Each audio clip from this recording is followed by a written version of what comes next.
Good morning, everybody. Good morning, 老师。Good morning. 你们 Morning. 好。 Good morning, 老师。 Morning, 老师。 Okay. I'd like to see if all of you are here.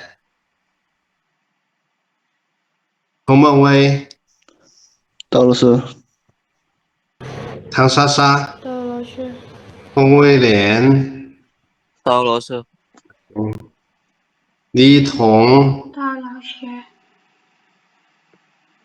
黄小恩、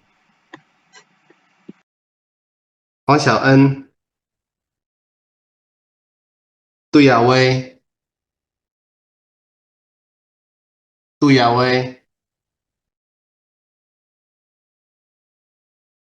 阳娜娜、到老师。对，王秀美、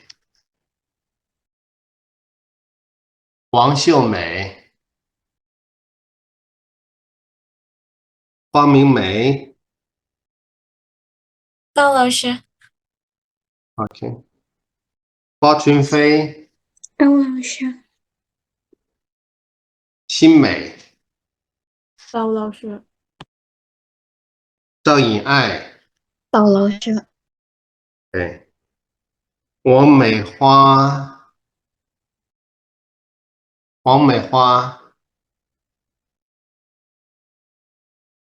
玲玲。到老师。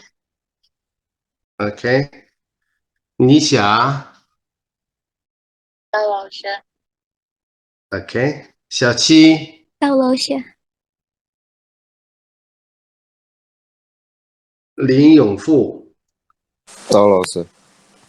OK。张福明。到老师。OK。杜富丽。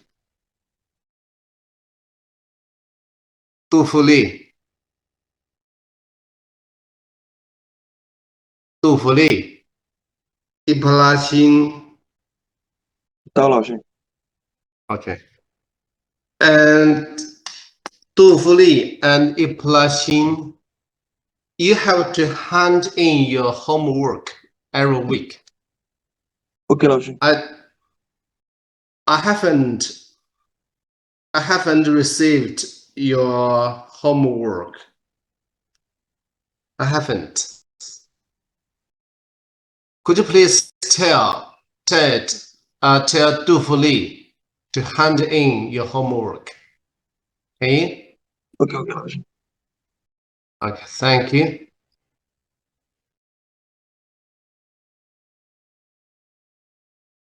Three, four, five.杜亚薇。There are four absent.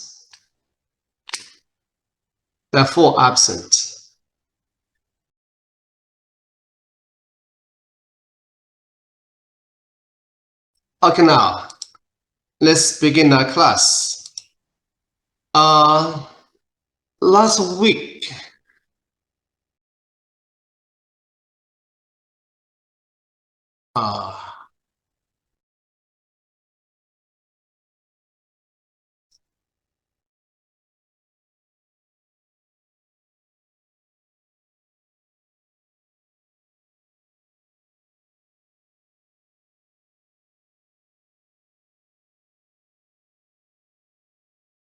Last week, we talked about Chinese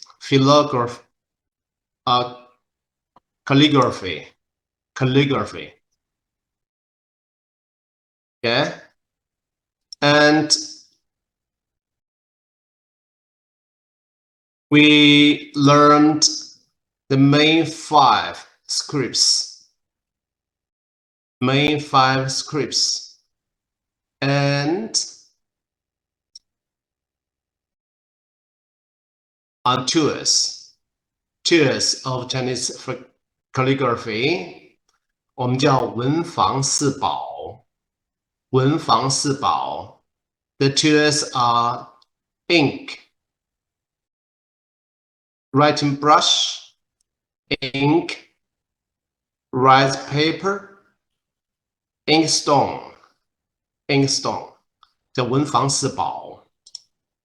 And also we watched some videos like brush, paper, ink and ink stick, and inkstone. Now today, let's see 10 famous works by Chinese master calligraphers. And to learn this point, I'd like you to know something about the 10 famous works, their names, and most importantly, we have to know the master calligraphers. Now,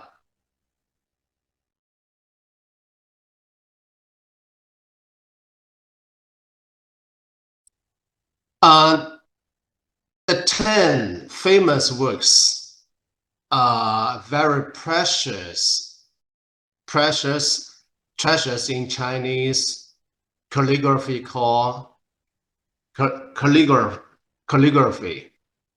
And the first one, the top one, is 三溪宝帖. 三溪宝帖. Pay attention to the Chinese. 三溪宝帖. 三溪宝帖 includes three pieces of works. The first one is 快许时请帖. 快许时请帖 by Wang Xizhi. And the second one is 中秋帖 by Wang Xianzhi. Wang Xianzhi. And 博远帖 by Wang Xun. I think maybe you'll find the three calligraphers, their family name is Wang Xianzhi, Wang Xizhi, Wang Xianzhi, Wang Xun. The three calligraphers were from the same family. Later we can see their relationship. And by the way, Wang Xizhi is the most famous calligraphers in Chinese calligraphy. Now, these three are the earliest authentic works of Chinese calligraphy that have been discovered so far and are kept respectively in the Palace Museums in Beijing and Taipei in Taiwan, ranking at the top of the 10 national treasures. In 1764, Emperor Qianlong stored the three works of the calligraphy in Sanxi Hall. And Qianlong was a famous emperor in Chinese history in Qing dynasty. In order to store the three works, he built a hall. The name of the hall is Sanxi Hall. He built a hall to store the three works. Now let's see. 快许时请帖 by Wang Xizhi. This is the works.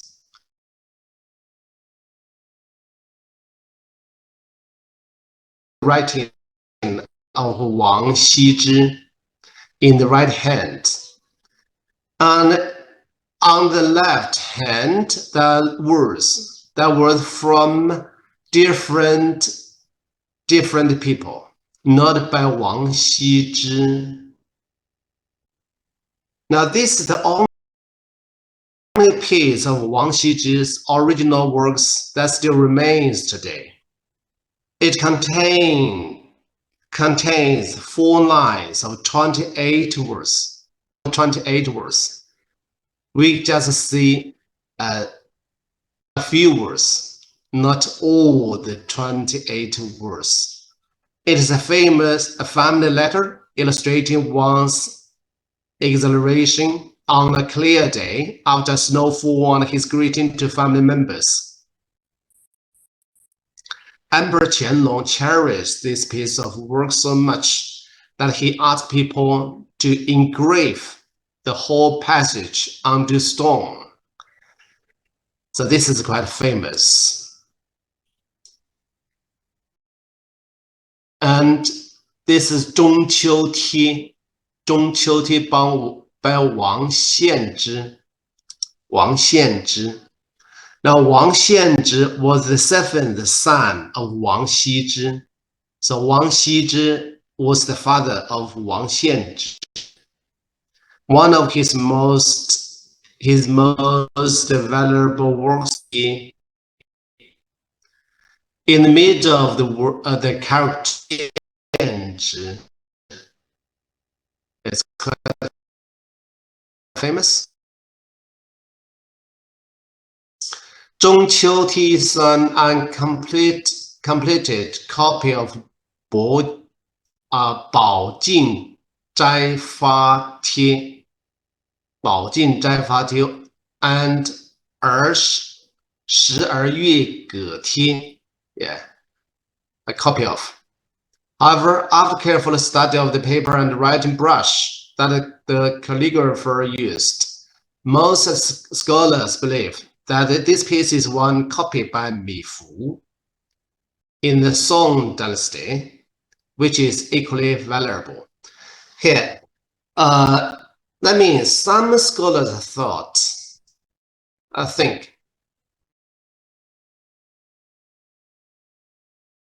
中秋贴 but by VooV.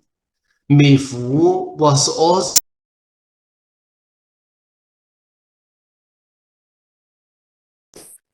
in our next one is Wang Xue.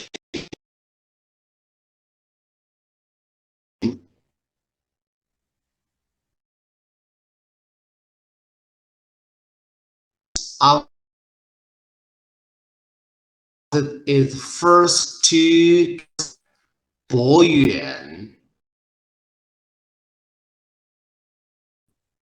is a typical work of Wang Xun. Wang Xun's nephew of the famous calligrapher Wang Xizhi. Yeah. Wang Xun of Wang Xizhi, emperor. So this is top 1 works. Top 2 is also by Wang Xizhi. Wang Xizhi, the father of Wang Xianzhi. Yeah, the word number 1 running style handwriting is 兰亭序.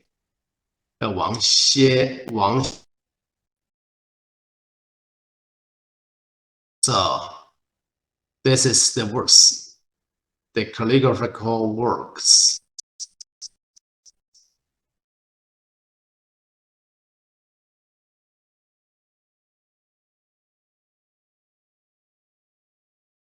Age of calligraphy. 书圣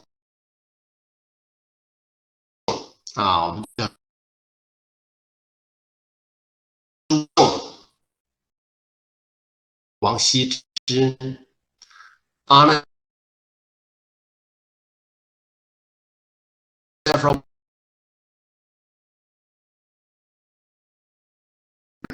collections preface in which Wang expressed his feelings towards the changes of life. The structure of the writing was so perfect that it is regarded as the top running style handwriting.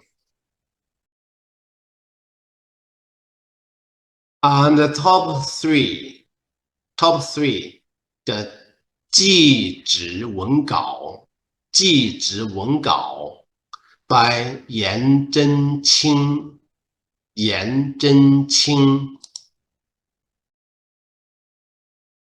Yeah, this is the original work. Original works by 颜真卿。记直文稿was written in the year of 758, containing altogether 234 characters. It has been collected by many individuals and governments. Now, it is collected by the Taipei Chinese Museum. Yeah, this is the introduction of the works. And Yan Zhenqing was a calligraphy master from the Tang Dynasty. On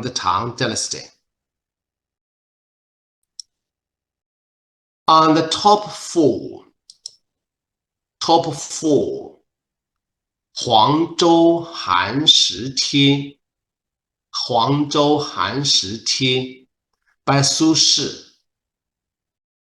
Yeah, this is the writing by 苏轼。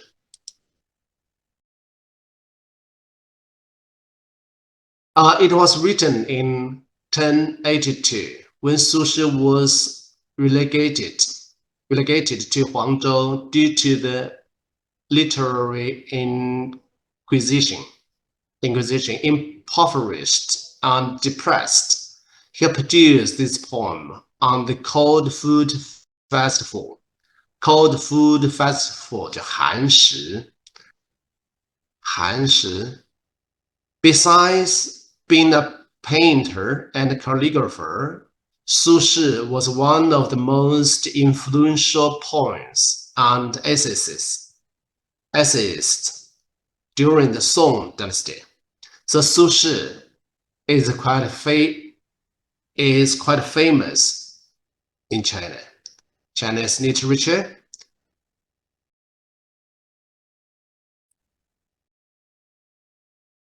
And also the work by Ouyang Xun.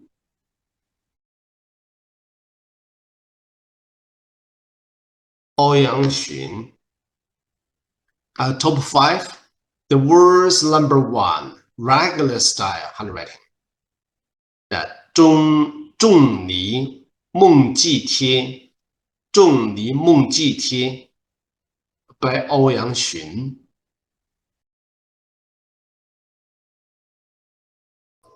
仲尼梦寄帖 is the representative piece of regular style handwriting in Ouyang Xun's later years.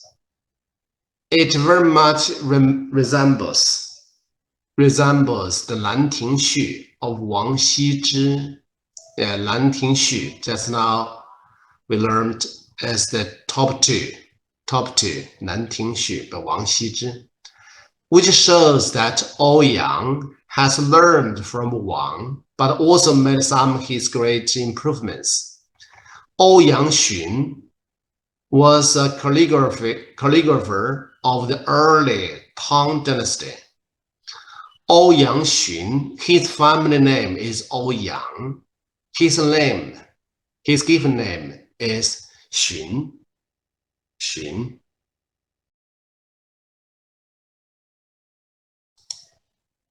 On top six, the world's #1 grass style handwriting. Yeah, 自序帖 by 怀素。Yeah, this is the several characters written by 怀素 in grass style. Now, 怀素was a Buddhist monk and calligrapher of the Tang dynasty. 自序帖 is the representative piece of grass style handwriting in Huaisu's later years, his writing book looks like violent storms, which displays his own passionate nature. So Huaisu was also very famous, although he was a monk, Buddhist monk. Top 7. Yeah, VooV. Just now I mentioned VooV. 熟素贴. This work produced in 1088 when the calligrapher and painter VooV from the Song dynasty was 38. Is a representative piece from the prime of his life. 8 poems composed by him were written on silk, into which the root lines are woven in dark threads. The dark threads. VooV. He was a calligrapher in Song dynasty. And top 8. 1,000 words of grass style handwriting by Emperor Song Huizong. Song Huizong is the name of emperor in Song dynasty. This is a rare scroll of Emperor Song Huizong's grass style handwriting, delicately depicted on a long silk with a woven background image of a dragon by royal painters. This is Song Huizong's handwriting in grass style. Top 9. Ode to the Red Cliff by Zhao Mengfu.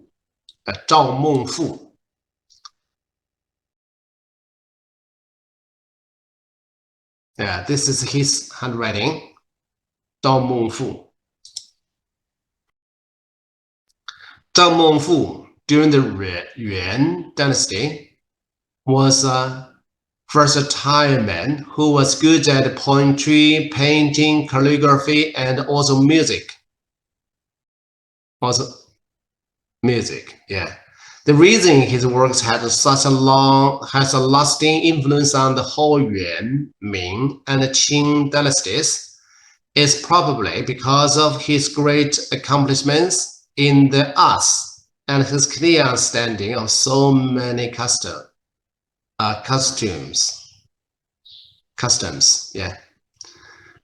So Zhao Mengfu was a famous calligrapher, but also he was good at poetry, painting, and music. His handwriting was very, very good.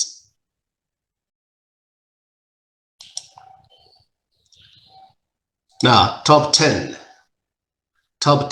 poem collection of grass style handwriting by Zhu Yunming.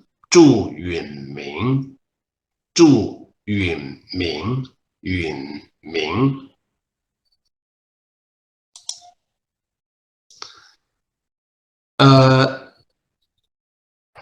4 poems composed by the accomplished poem by Cao Zhi from the 3 kingdoms were written by the noted calligrapher Zhu Yunming from the Ming dynasty.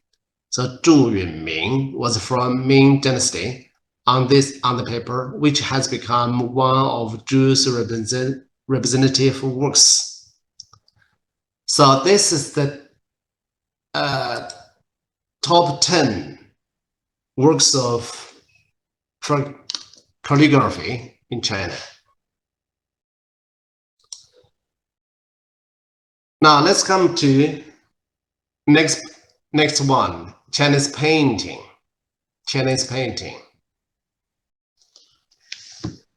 Let's watch the video, Chinese painting.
国画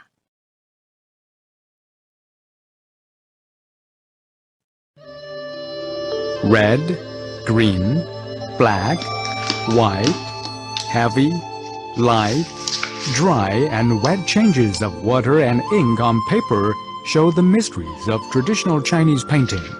国画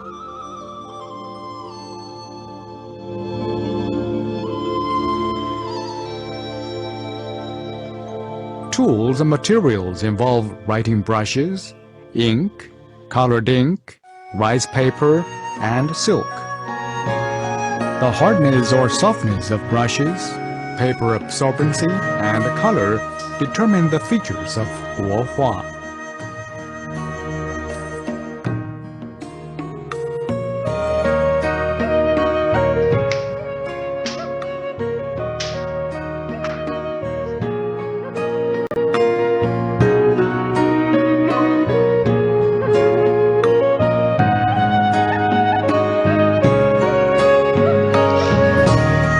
Water, ink, and lines are the most essential factors for 国画.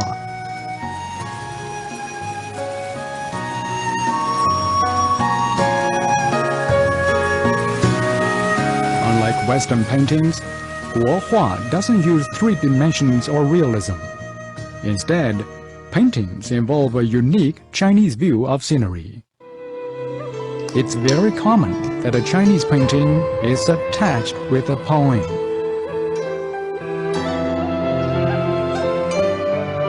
If you understand 国画, you will have a better understanding of Chinese people.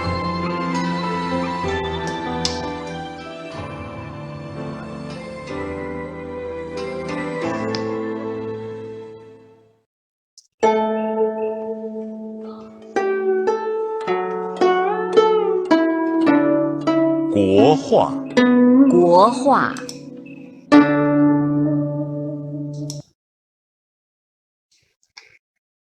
We watched it for the first time. I'd like you to watch it for the second time and answer three questions. And the first question is, how many colors of Chinese painting?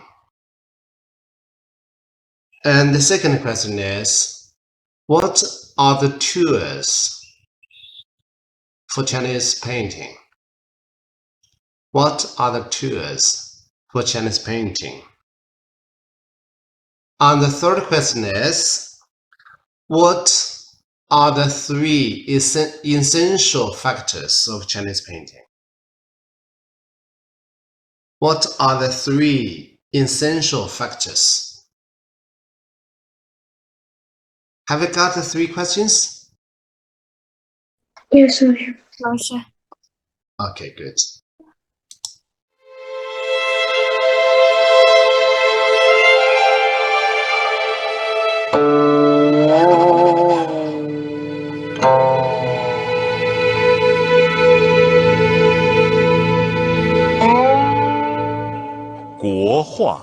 国画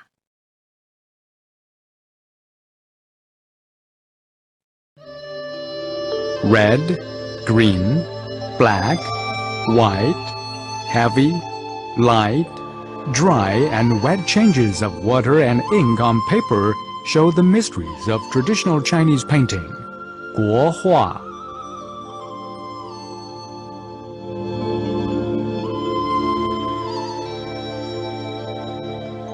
Tools and materials involve writing brushes, ink, colored ink, rice paper, and silk. The hardness or softness of brushes, paper absorbency, and color determine the features of 国画.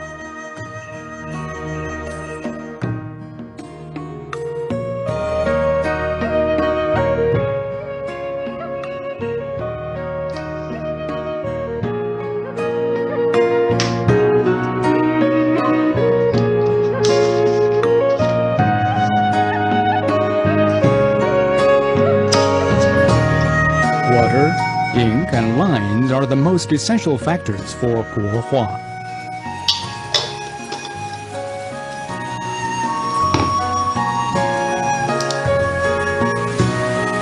Unlike Western paintings, 国画 doesn't use three dimensions or realism. Instead, paintings involve a unique Chinese view of scenery. It's very common that a Chinese painting is attached with a poem.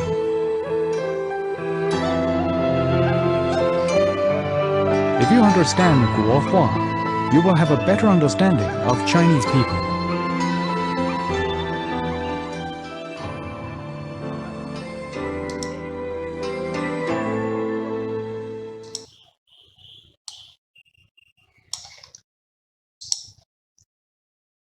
Okay. Who would like to answer the first question? Who would like to?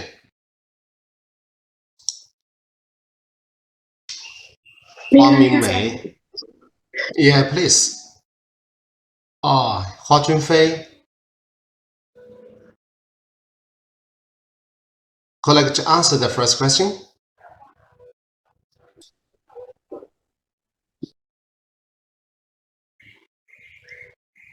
Hua Mingmei, can you?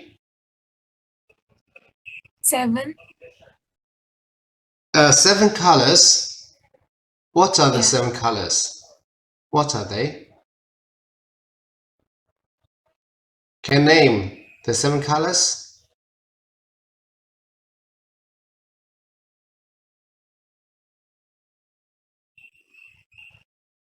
Can you remember?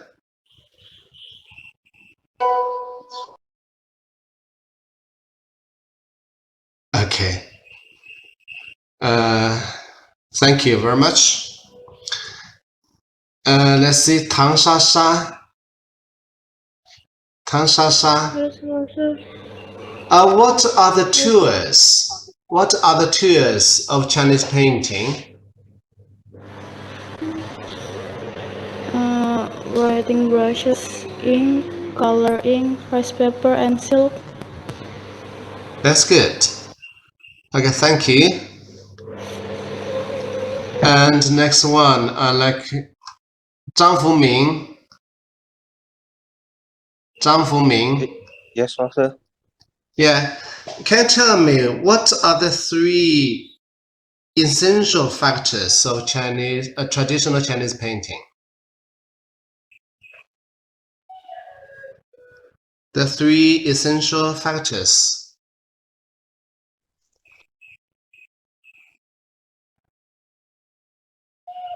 Okay.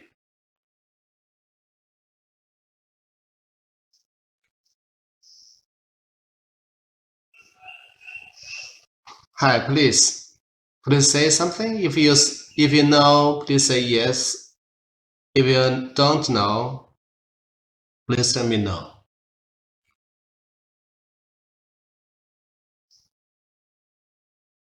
Zhang Fuming. Human figures, master. Landscape Yeah. and Landscape. birds and flower. Okay. Okay, thank you. And Lin Yongfu. Lin Yongfu. Yes. Yeah. What are the 3 essential factors of Chinese painting?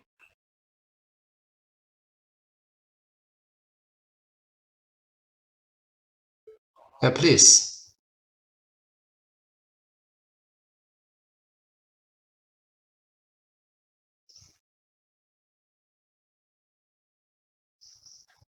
Okay. Now,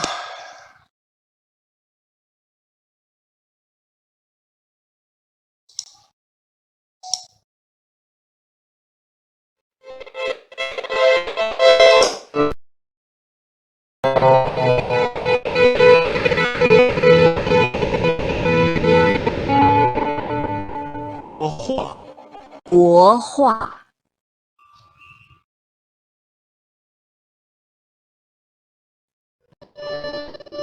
Red, green, the colors red, green, white, heavy, light, dry.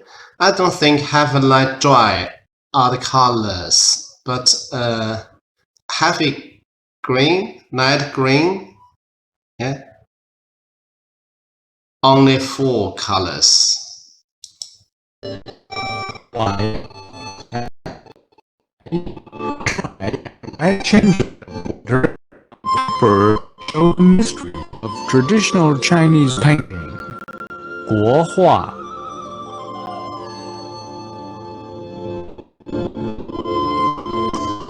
Next is the tools. Tools and materials involve writing brushes, ink, colored ink, rice paper, and silk. So this is a little different. It's almost the same. The same as the tools of calligraphy. Writing brush, ink, colored ink.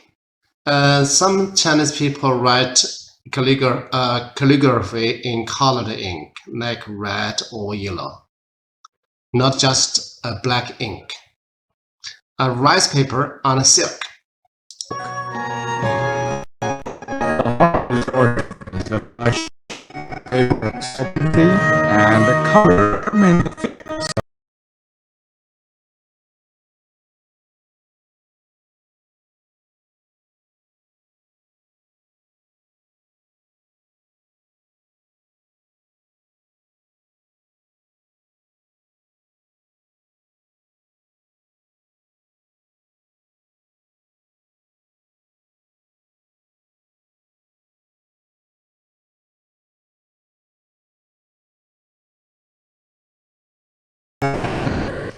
And lines are the most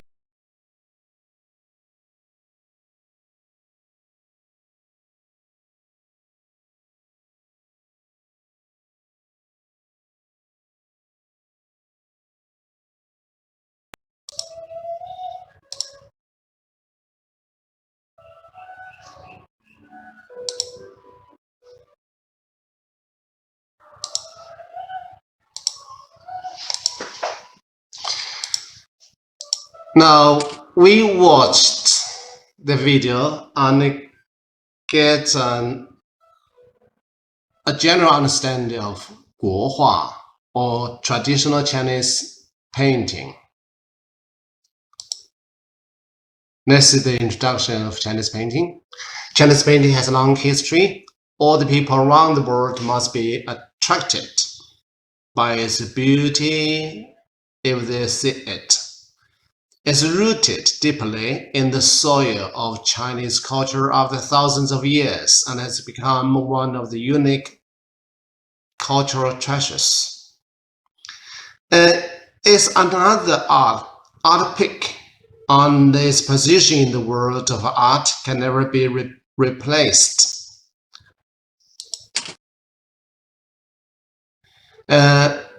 Chinese painting, also called Xuan paper painting. Chinese, sorry, let's see. Chinese painting, also called Xuan paper painting, 宣画, refers to paintings painted on Xuan paper or silk by ink and color. It is the main form of Chinese art. From the perspective of art history, paintings dated before the Republic of China are collectively referred as ancient paintings. Chinese painting was commonly called as 丹青. 丹青 mainly refers to the paintings on silk and Xuan paper. So there are several names, several different sayings referring to Chinese painting. 宣画, 丹青, and here, 国画. As opposed to Western styles of art, works painted on traditional style in traditional style is called as Chinese painting, meaning national painting. 国画 is created in accordance with the unique Chinese aesthetic trend and artistic technique. So the three names for Chinese painting: 宣画, 丹青, and 国画. Now let's see classification of Chinese painting according to subject matters. There's Chinese landscape painting, 中国山水画 landscape painting, 中国山水画. And also we can classify Chinese paintings into bird and flower painting. Bird and flower painting, 中国花鸟画 花 flower, 鸟 bird. So not 鸟花画 而是花鸟画 pay attention to the terms of the words in English and in Chinese. They're different. And the third is Chinese figure painting, 人物画. Let's see some pictures. This is a figure painting, 人物画. The subject is mainly figures, people in the painting. And landscape, the mountains and the trees and natural environment, landscape painting. And this is the bird and flower painting, bird and flower. This bird, a bird and a lotus flower. The three kinds of paintings. And this is another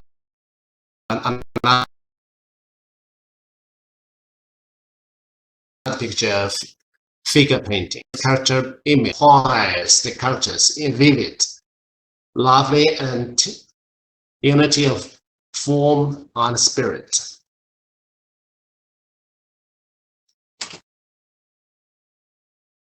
And Chinese landscape painting is the most heavy precipitation in Chinese emotion. It mainly describes mountains and nature landscapes. The typical painters include 顾恺之, 朱达, and 石涛, 刘松年. The typical painters. You better know the painters' names.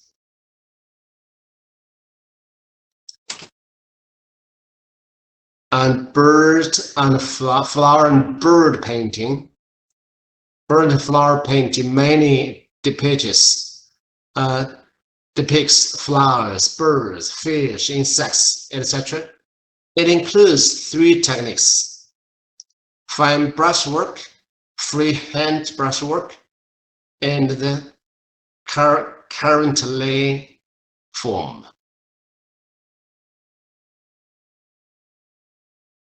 这3种技巧啊，3种技巧。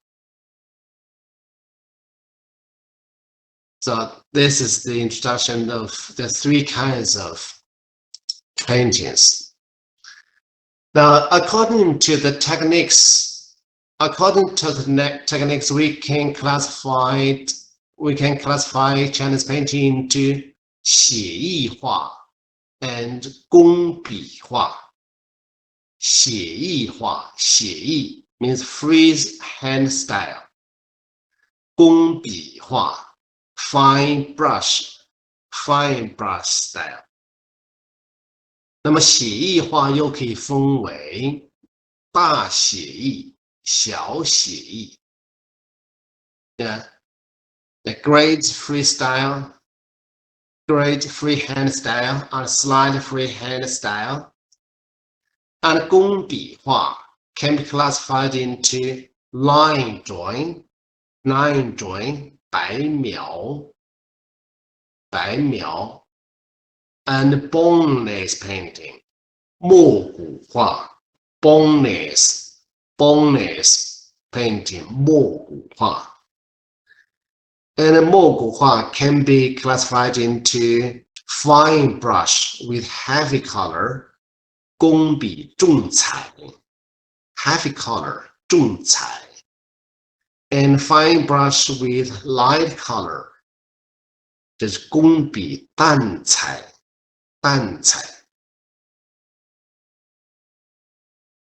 So according to the techniques, Chinese painting can be classified into 写意画 and 工笔画。工笔画 this is the 工笔画。The brush strokes are neat and attention is given to details. This is 工笔画。The characteristics of 工笔 painting. The brush strokes are neat. Pay attention to the lines. And details is given. And the 写意 painting, the brush strokes are less well defined.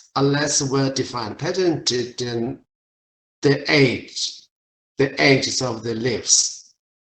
Are less well defined. Emphasis is placed on the overall expression, and the painting is subject to the whom of the individual painter. That means the painter decides the painting.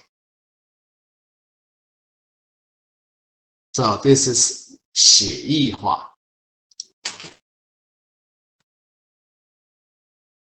Colors. Colors. In Chinese painting, the ink is the dominant feature, while colors are peripheral. Chinese painters classify the black ink into 5 colors. They're concentrated, thick, heavy, thin, and light. So black is considered a color, and more colors can be represented by varying the intensity.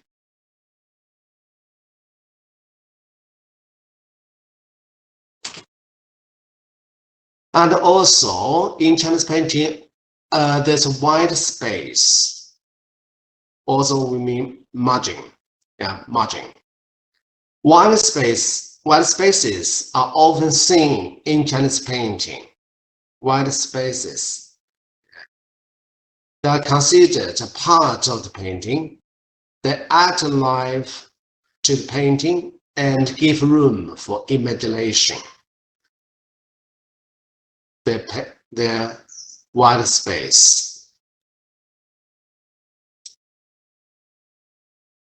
Now let's come to the tours of Chinese painting. Just now, we learned from the video 4 treasures of calligraphy and painting: the brush, writing brush, ink, or colored ink, sand paper or silk, and this inkstone.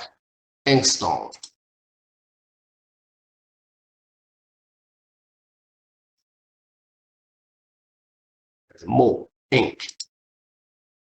inkstone.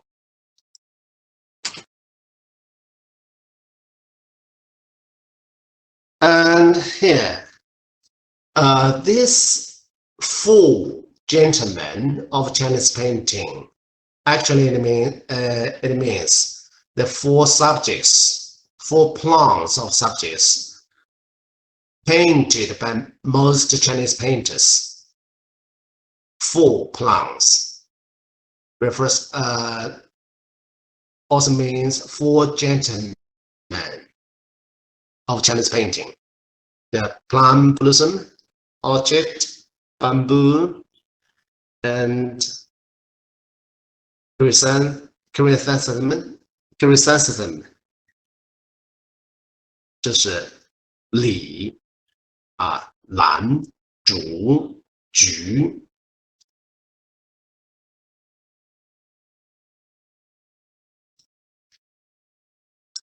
梅花、梅、兰、竹、菊， 4 君子，国画4君子。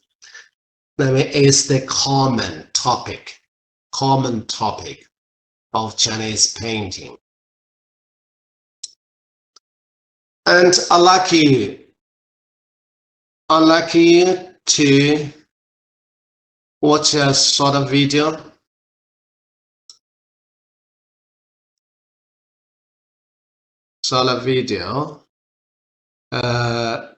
About the topic.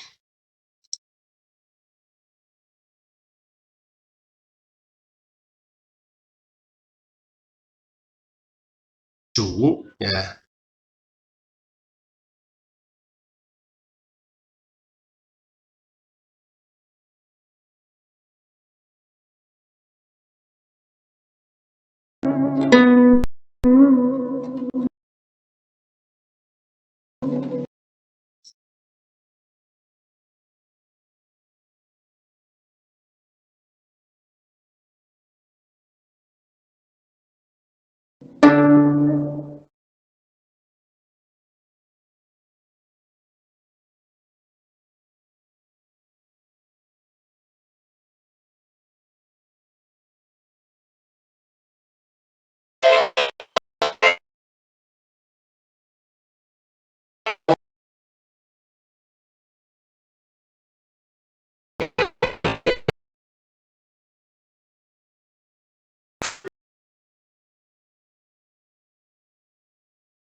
Bamboo, 竹。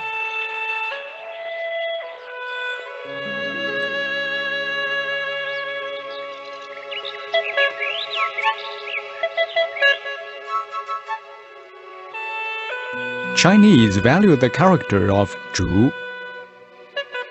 We can see its wild and intractable style from its erect shape and integrity from its straight joints.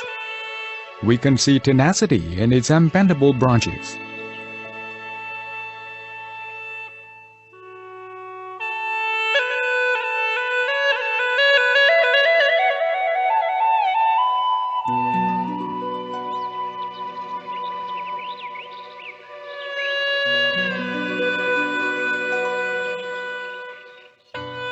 Chinese scholars treat Zhu as their spiritual support, saying that they could live without eating meat, but not without Zhu growing around their houses.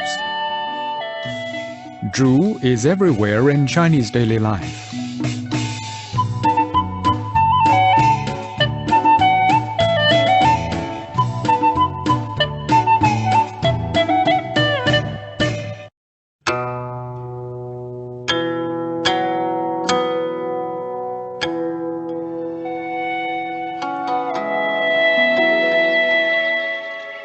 You feel peaceful and at ease with Zhu around.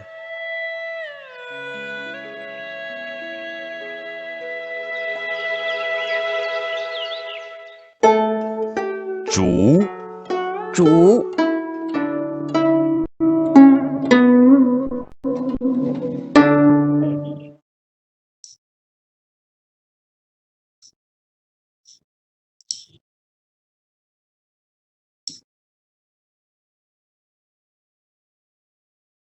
Yeah, this is why Chinese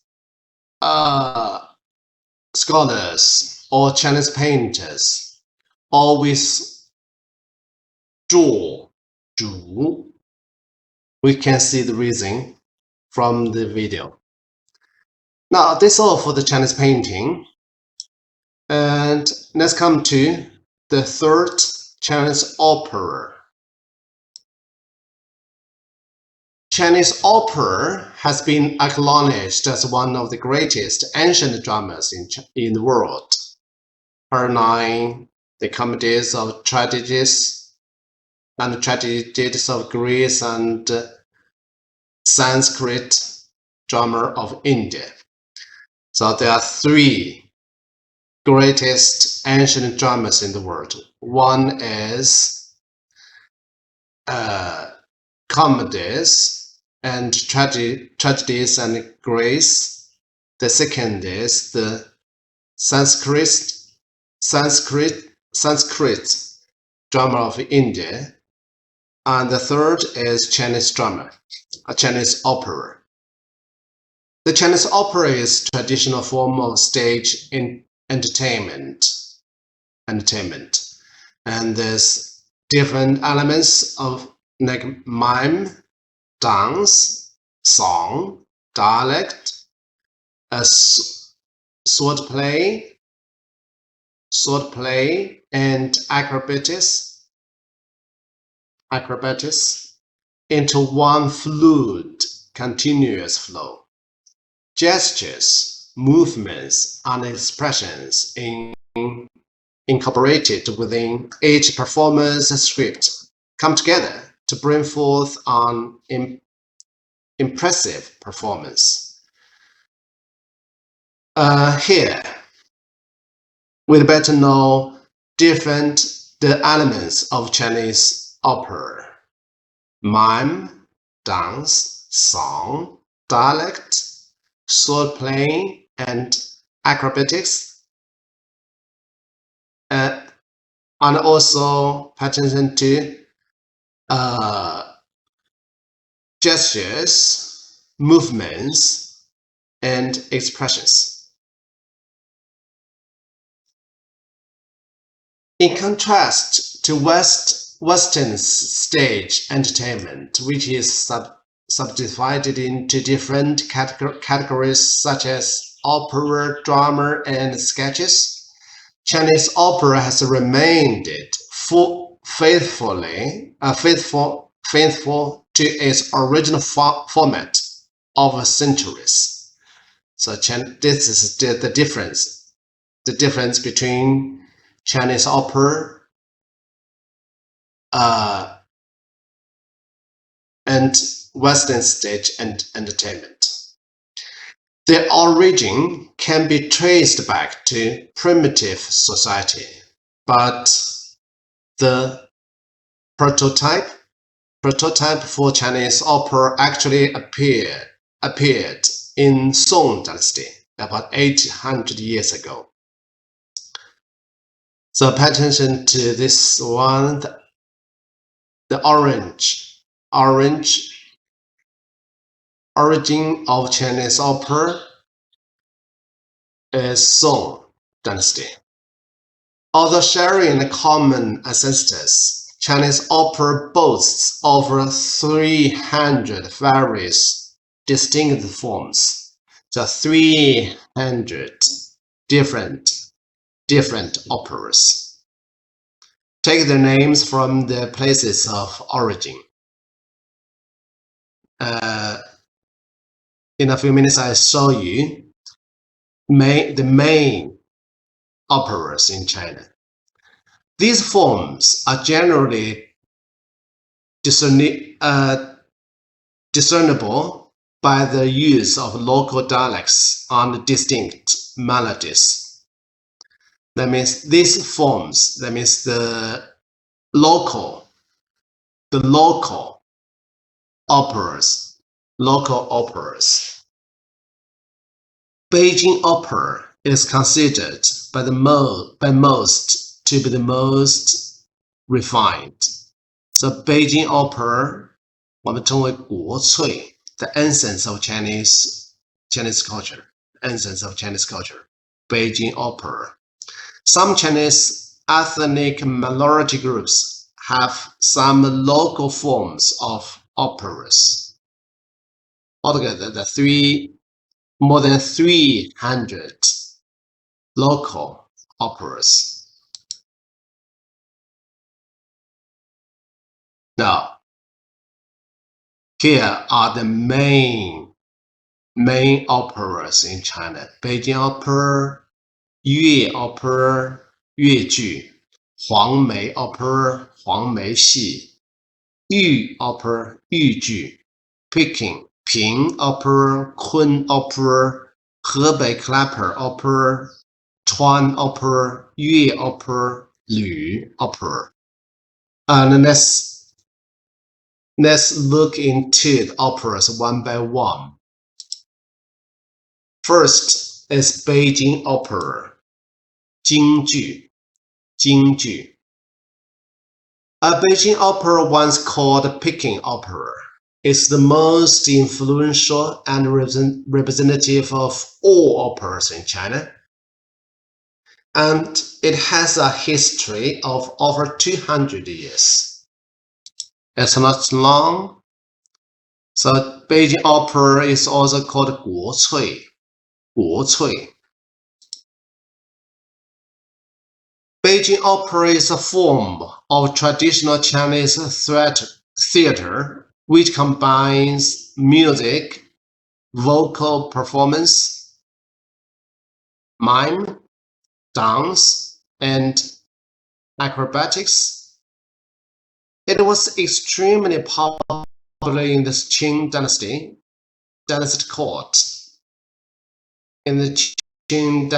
court, and has come to be regarded as one of China. It has also spread to other United States and Japan. Now let's watch the video. 京剧.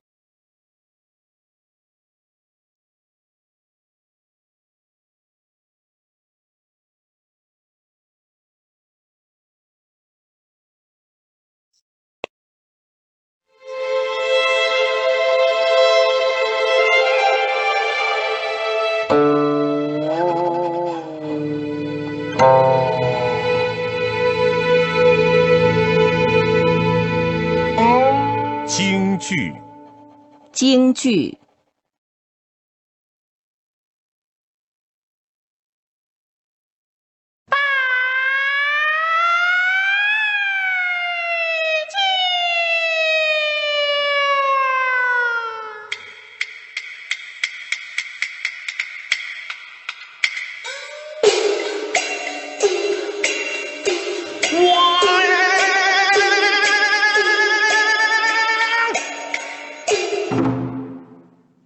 京剧, or Peking opera, is an ancient performance art with a history of 200 years.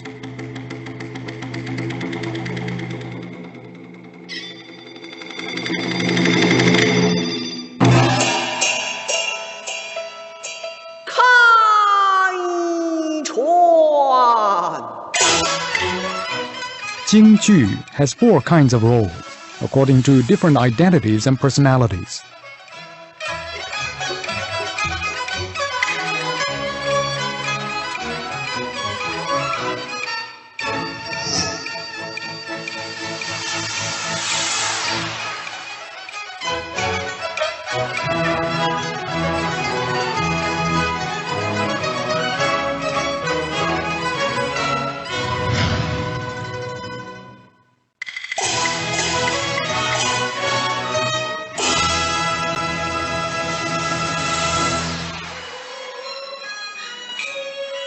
The lyrics of Jingju are performed by singing or rhythmic speaking, accompanied by dozens of musical instruments.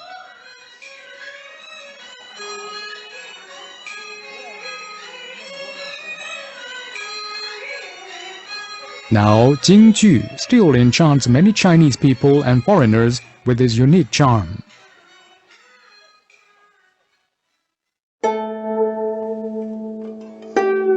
京剧京剧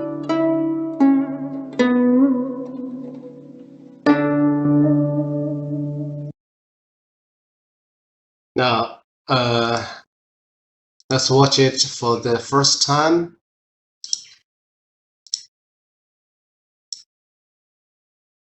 And we'll come back to watch it again after I finished introduction of this part.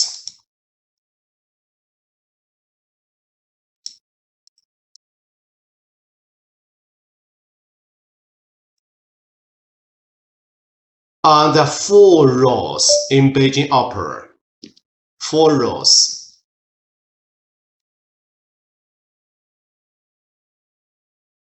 The first is Sheng. Just now in the video, we saw Sheng, Dan, Jing, and Chou. And Chou. The roles on the Chinese opera stage fall into 4 categories. Sheng, Dan, Jing, Chou.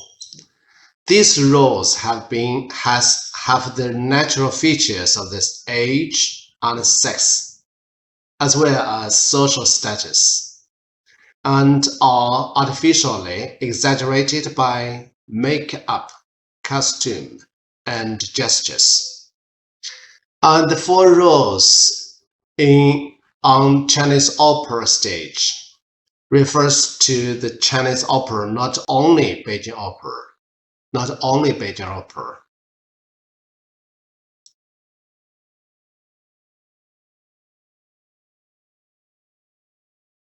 Now let's see the first role.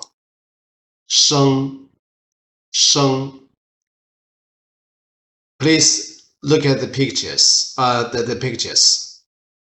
All of these figures are Sheng. Sheng is a male role. It's male, usually a leading one. This role appears in operas in all historical periods. And Sheng falls into 3 subgroups. Lao Sheng. What is Lao Sheng? Lao Sheng, the upper 2, with beard, long artificial beards. If the beard is white, it refers to the age of the hero.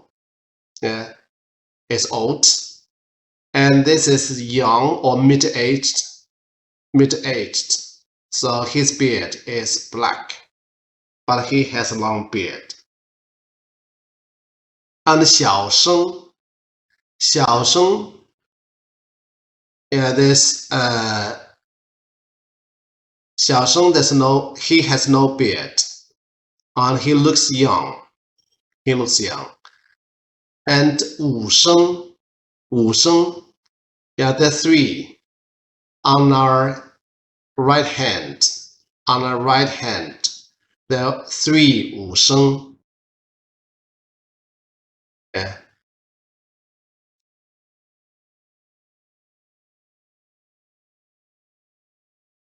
So, 声 is male role, and it also is a leading role, is a leading one. And the 3 kinds of 声, 老声, 小声, and 武声. 武声, that means he is capable of 武术, martial.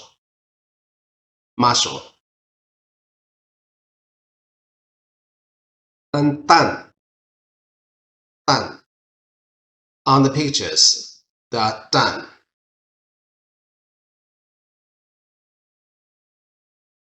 Dan is the general term in picking up from female roles. Sheng refers to male roles. Dan, female roles. The Dan roles are subdivided into 正旦, 花旦, 武旦, 老旦. 正旦 is also called 青衣. 正旦 refers means the leading, the main character in the play, the main character. And 花旦, from their customs, the dresses, we can say 花旦 is not the main one. It's not the main one. 武旦, yeah, on the right hand, there are 2. The upper one and the lower one on the right are the 武旦. 老旦 means the aged woman. 老旦. On the 静,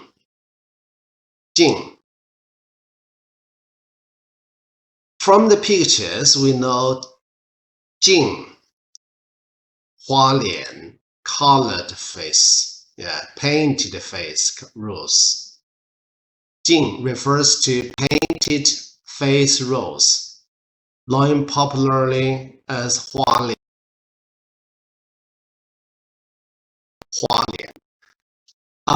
Jing is also male rose. The different colors and designs on the faces represents males with different characteristics. Yeah, pay attention to the colors and designs on the faces. Some are bold and vigorous, and some are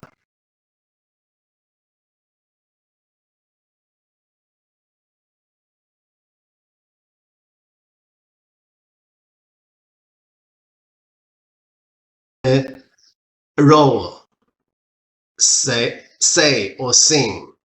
His voice is loud and clear, and the movements are exaggerated.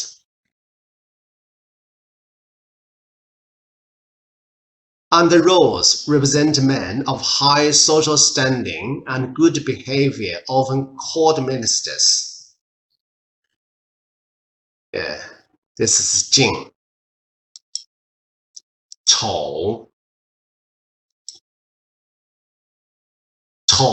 the 丑 is one of the main roles in Peking opera. The eyes and the nose are surrounded by a white patch, so 丑 is also known as 小花脸. 小花脸 means partly painted face. And the 丑 roles are divided into 2 categories. 文丑, civilian, 文丑, and 武丑, martial 丑, 武丑, 文丑和武丑. Here, this is 丑. from their face are painted, but not like Jing, and the paint not like the face of Jing, but their face is partly painted. And also pay attention to their costume, 他们的衣服。This is 无丑 Yeah. The role is capable of martial. And this is 文丑 civilian 文丑。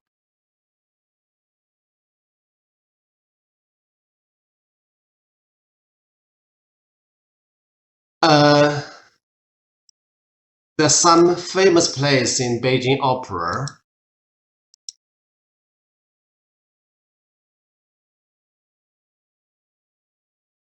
Yeah, this is a famous place.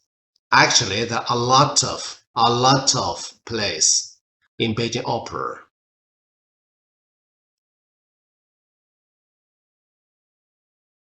And I'd like you to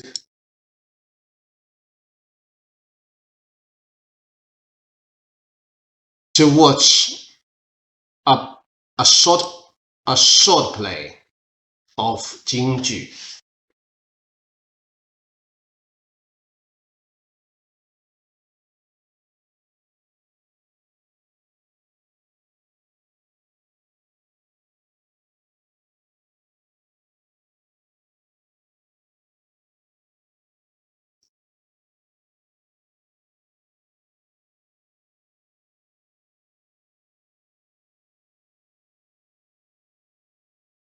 And just a minute.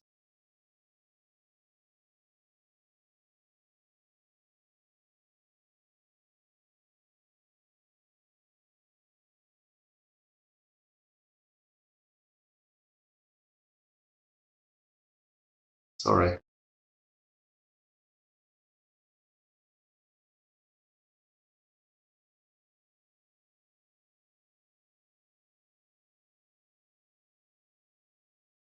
Yeah.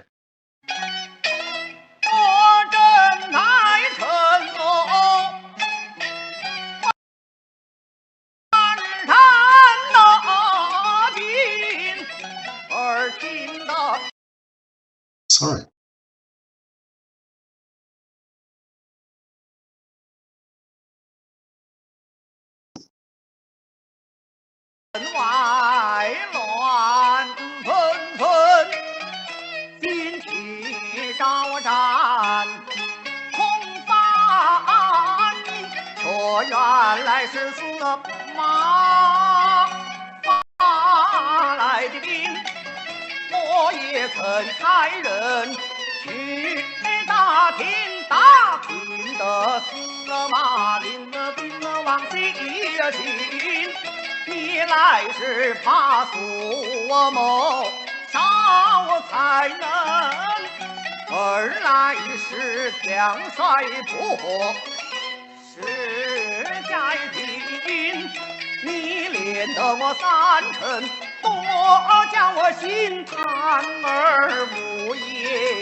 So this is the performance of 旦角 旦. Next to this one.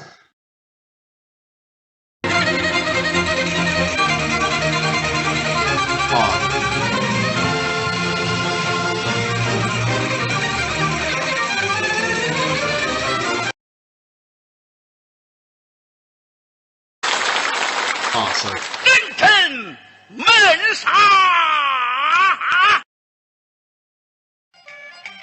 Yeah, this one. Tamu. This is also a famous play.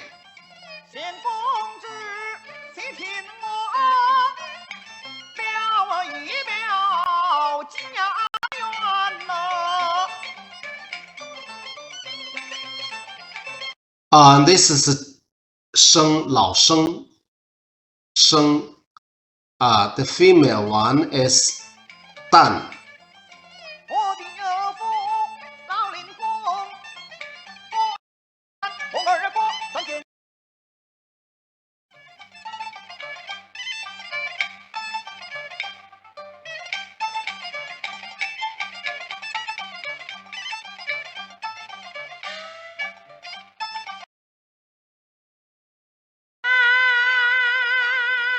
Yes, this is 旦，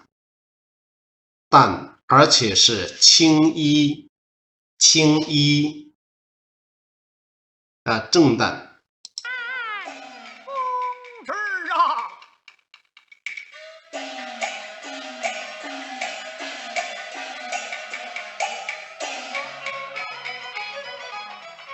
我和你好负心都不前线公之，又何必立台前扬言辉？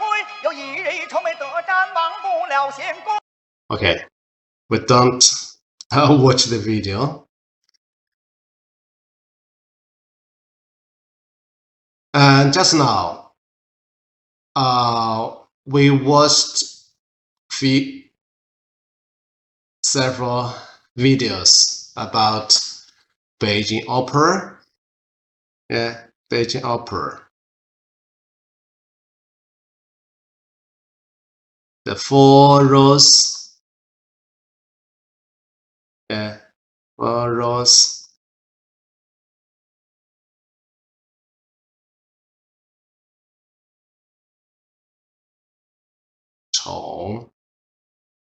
And famous pieces, famous plays. We watched 空城计, the first opera we watched just now, 空城计, and 四郎探母. Now the second I like to introduce is Yue opera.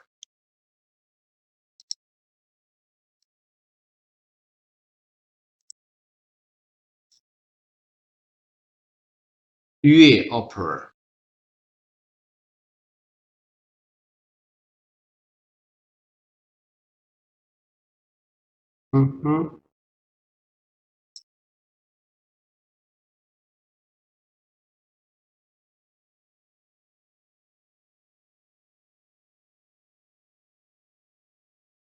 Yue opera is a local opera popular in the southern regions of the Changjiang River. Yue opera has a history of nearly 100 years. Yue opera is popular in Shanghai, Zhejiang, Jiangsu. Yeah. Yue. And well-known plays include The Butterfly's Love, The Dream of Red Mansions, and The West Chamber. And the famous performer Yuan Xuefen. This is Yue opera.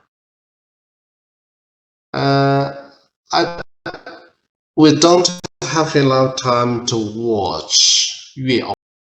Some plays on the internet. Now, 那些黄梅 opera, 黄梅戏. 黄梅 opera is a famous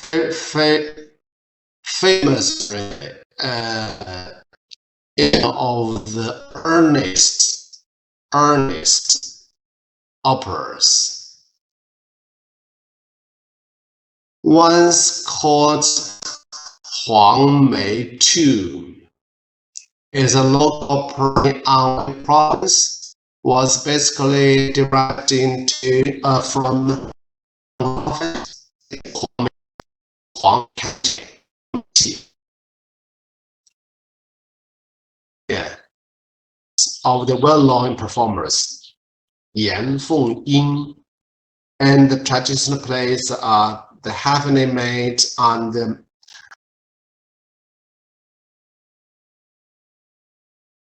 女驸马，女驸马，天仙配，天仙配，这是黄梅 opera。那是豫 opera， 豫 opera also called 河南 clapper opera， 荷兰棒子，荷兰棒子 ，or 荷兰 high tune， 荷兰 high tune is a major local opera in Henan province and enjoys nationwide popularity。豫剧非常好听 ，it's very nice。And there's more than 600 traditional plays in the repertoire of 豫剧. Among them are playing short spear and the beheading of 陈世美. And the most famous performer is 常香玉. 常香玉. We don't have much time to enjoy Yu opera. And 评剧. 评剧. Ping opera is a traditional opera widely popular in Beijing, Tianjin, North and Northeast China. 评剧. It is especially good at reflecting life of urban people and has gained great favor from people both in rural and urban areas. So the classic plays include Flower and Matchmaker and 杜十娘, and there are many others. And representative performers are 小白玉霜 and 新凤霞. Kun opera. Kun opera. Kun opera was called Kunqu, Kunshan opera. Kunshan is a place near Shanghai. Originated in the Kunshan region of Jiangsu province. It is one of Chinese classical opera with a history of more than 600 years. Beijing opera has a history of only 200 years. But Kun opera has a history of more than 600 years and is known as the mother of 100 operas. Is known as the mother of 100 operas because of its influence on other Chinese theater forms, including Beijing opera. So Kunqu is the some people think Kunqu is the origin of Chinese operas.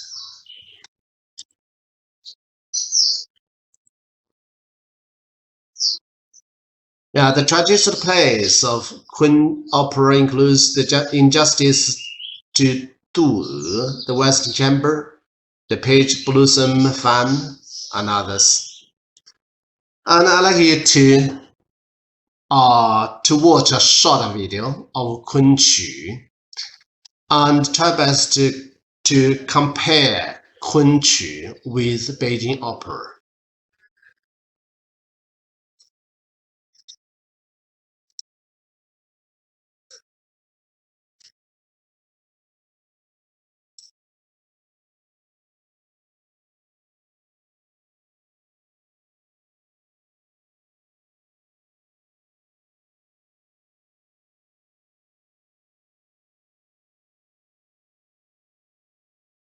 "故意伤害、 sorry. 私用枪支，杨策被拘钱给我的，也不知道能不能当证据。"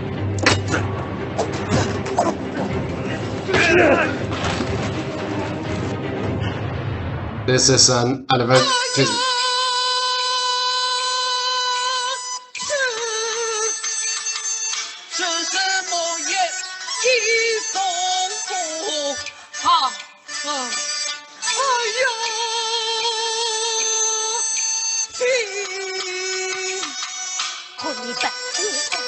青梅，喜欢头生之时，句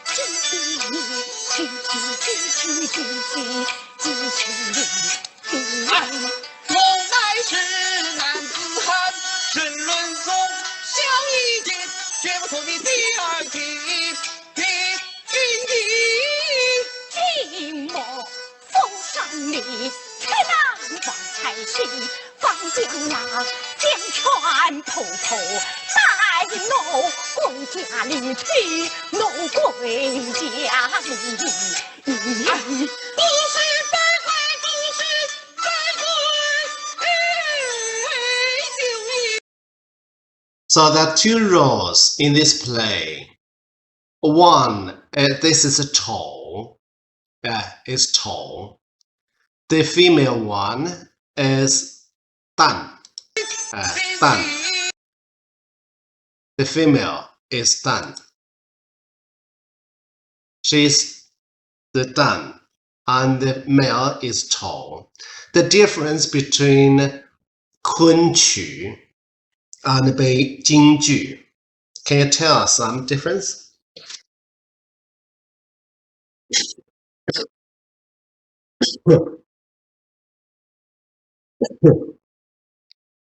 The sing in different dialects. 昆曲 is difficult to understand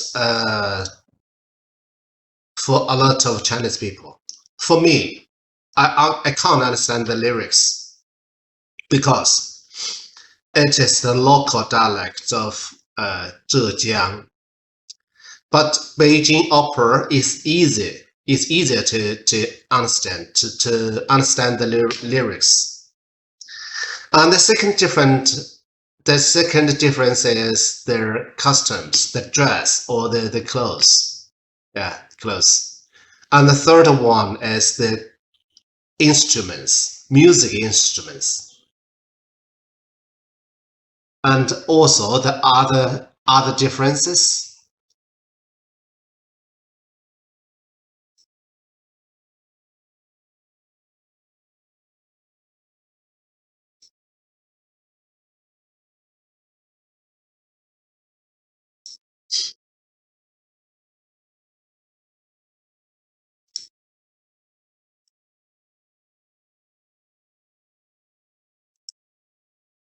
Now next is Helan Clapper, Helan Clapper Opera, Helan Banzi. Helan Clapper Opera is a local opera which originated in Hebei province. It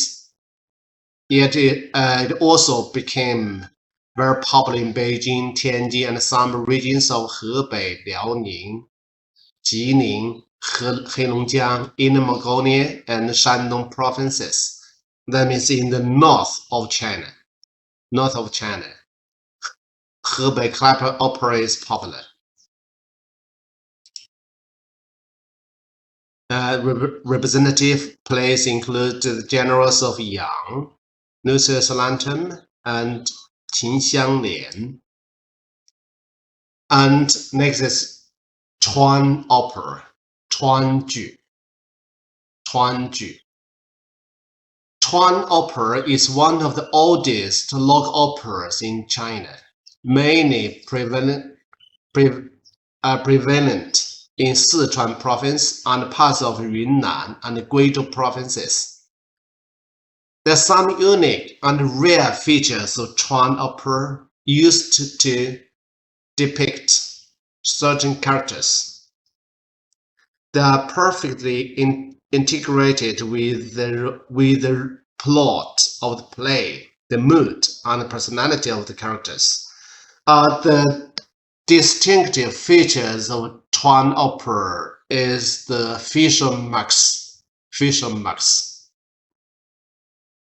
and there's lyrics and the plots. Yeah, the three distinctive features. Now let's watch a short video.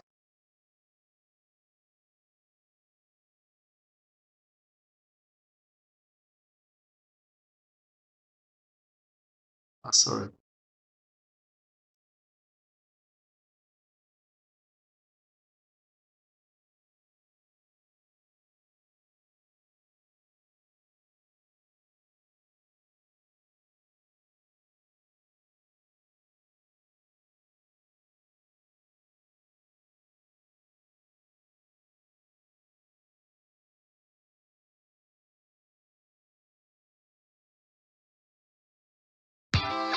无糖可口可乐，老师，无糖畅爽，无需。 I cannot see your screen, 老师。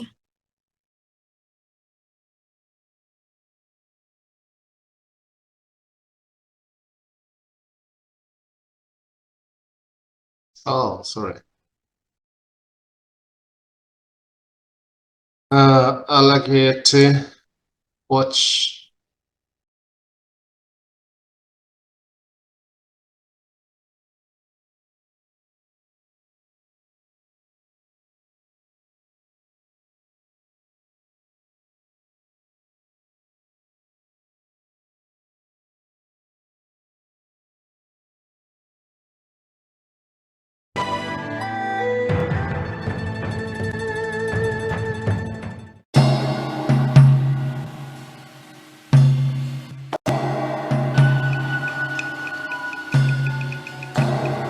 Since the pre-Qin period, Chengdu has been an important cultural town in southwest China.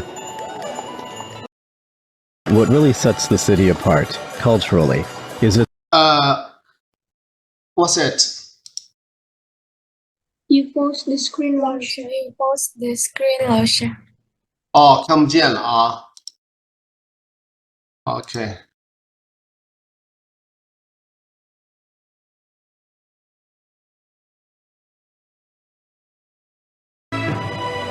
How about now? It's okay? 可以了啊。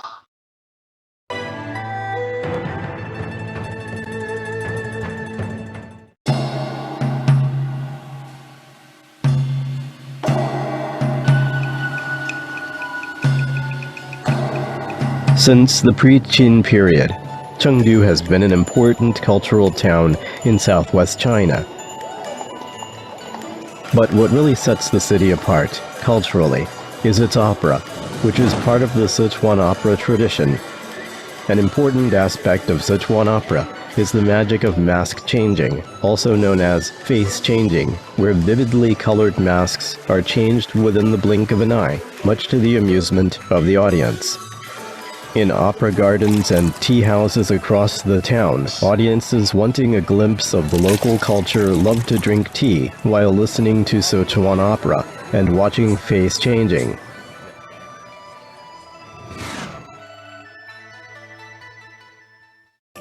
It is believed that face changing has its roots in evolution. Early humans needed survival strategies to ward off predators and invaders. Often, aggressive facial gestures and nonverbal cues were part of it. The Sichuan opera is said to have brought this change of spectrum of emotions on stage. Face-changing techniques generally fall into three categories: wiping, pulling, and blowing. Among them, pulling is a more complex and frequently used technique in which faces are painted on layers of silk cloth and each mask is tied to a thread, which is fastened and hidden in the costume. The adhesive used to stick the mask should be just the right amount. If it's too much, the entire mask may come off. Once the performance starts, the actor keeps pulling down one mask after another in swift movements to convey different emotions. Astonishingly, no matter how close one is to the stage, they can't tell how the masks change within the blink of an eye. For this, the actor must be very nifty and possess great skill. Face-changing techniques are a closely guarded secret handed down from generation to generation of performers. Face-changing is not simply an acrobatic skill, but it also has rich cultural implications. Different faces convey different psychological and emotional changes that characters in the play experience. The patterns of the facial makeup are borrowed from Chengdu and local customs of the region. The different kinds of characters and personalities that Sichuan opera brings alive on stage can be found among common people in Chengdu as well. This is why its emotions will continue to resonate with people for a long time.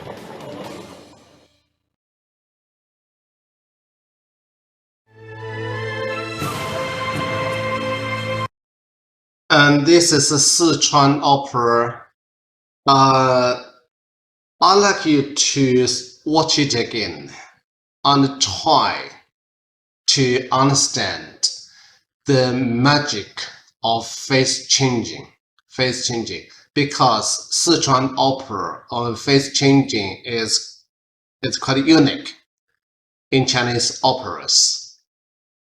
Maybe you have seen some performance of face changing, maybe or not.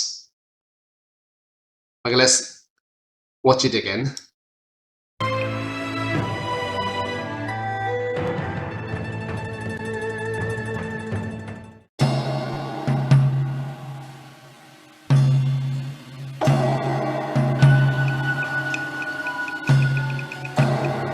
Since the pre-Qin period, Chengdu has been an important cultural town in southwest China.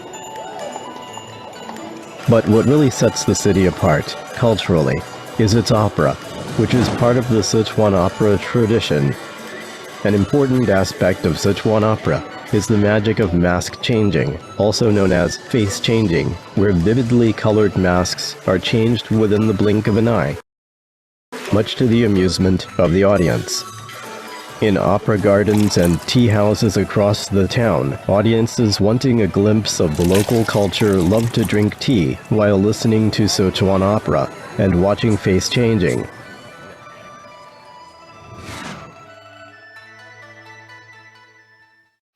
It is believed that face changing has its roots in evolution. Early humans needed survival strategies to ward off predators and invaders.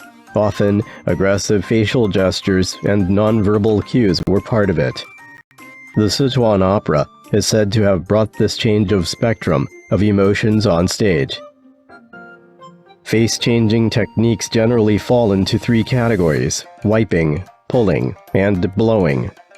Among them, pulling is a more complex and frequently used technique in which faces are painted on layers of silk cloth and each mask is tied to a thread, which is fastened and hidden in the costume. The adhesive used to stick the mask should be just the right amount. If it's too much, the entire mask may come off. Once the performance starts, the actor keeps pulling down one mask after another in swift movements to convey different emotions. Astonishingly, no matter how close one is to the stage, they can't tell how the masks change within the blink of an eye. For this, the actor must be very nifty and possess great skill. Face-changing techniques are a closely guarded secret handed down from generation to generation of performers. Face-changing is not simply an acrobatic skill, but it also has rich cultural implications. Different faces convey different psychological and emotional changes that characters in the play experience. The patterns of the facial makeup are borrowed from Chengdu and local customs of the region. The different kinds of characters and personalities that Sichuan opera brings alive on stage can be found among common people in Chengdu as well. This is why its emotions will continue to resonate with people for a long time. Okay. This is face changing.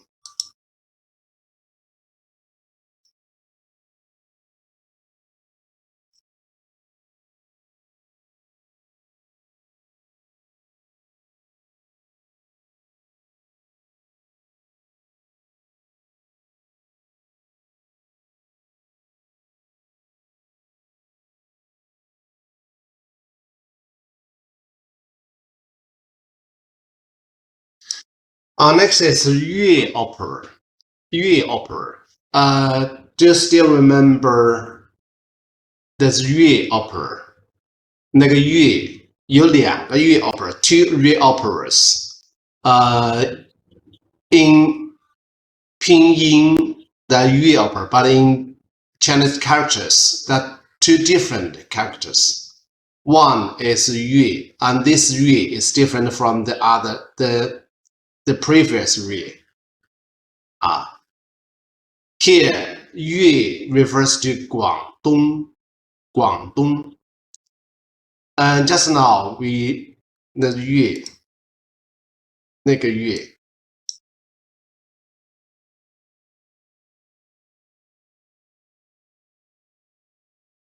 刚才那个乐啊，刚才是这个乐 opera。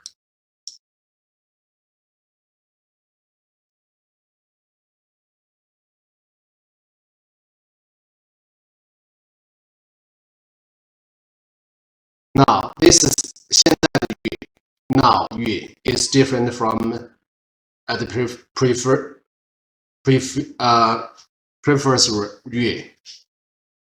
乐 opera is a major opera prevalent in areas where people speak Guangdong dialect, such as Guangdong, Guangxi provinces, Hong Kong, Macau, and overseas Chinese communities in Southeast Asia.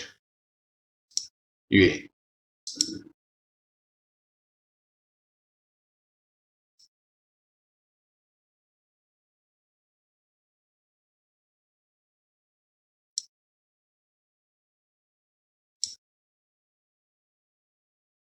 its orchestra has adopted Western instruments such as violin, saxophone, cello,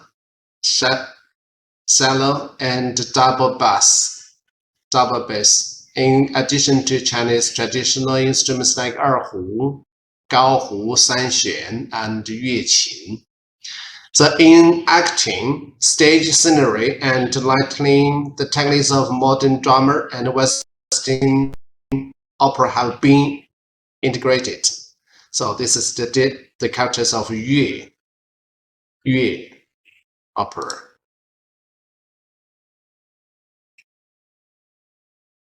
We don't have much time. We don't have time.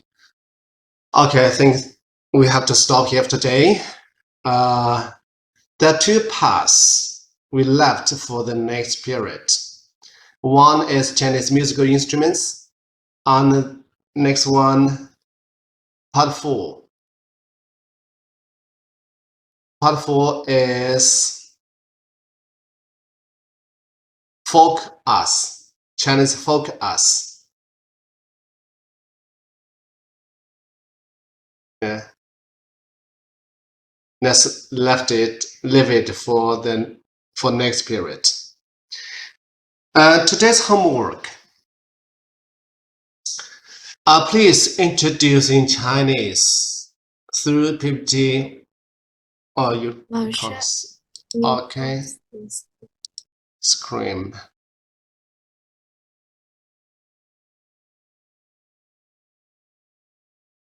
Can you see now? 还没有。还没有是。Okay. 没有。What's wrong with?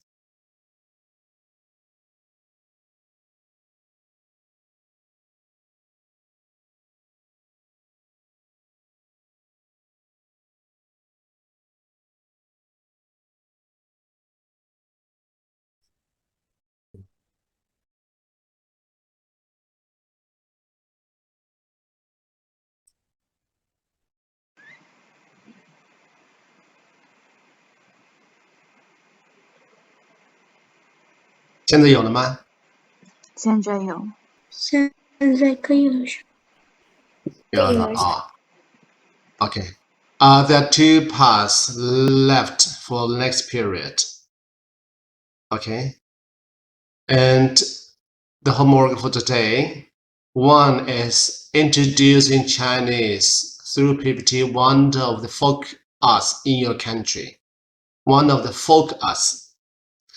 Chinese painting, Chinese calligraphy,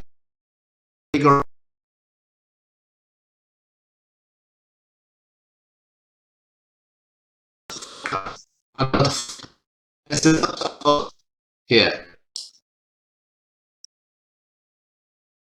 Like paper cuts, many kinds of folk arts in China.